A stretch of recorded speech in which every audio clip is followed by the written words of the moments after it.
হাসিনের আইনে দেয় তাহলে চুমো দিয়ে বদমাইশ কোথাকার। আওয়ামী লীগের, খুনি লীগের, জঙ্গি লীগের জন্ম ভারতে, তাদের মৃত্যু ভারতে। বাংলাদেশে তাদের কোনো শিকড় নাই। দেখেন এখন তাদের নতুন নেতৃত্ব আনতে চায় সজীব ওয়াজেদ জয়দিন আমেরিকায় বৈশা, আর নিজে দিল্লিতে আছে না নাই তাও তো জানি না। এখন কোন অবস্থায় আছে, চিতে আছে, কবরে আছে, নাকি ট্রমায় আছে নাকি নাই, এটা তো তার কালকে ক্লিয়ার করা উচিত।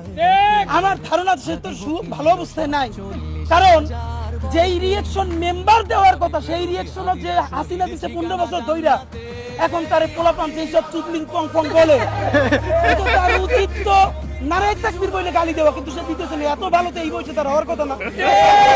এই যে আমাদের মুখের ভাষা খারাপ হইছে কেমন, তো শেখ হাসিনা বানাইছে।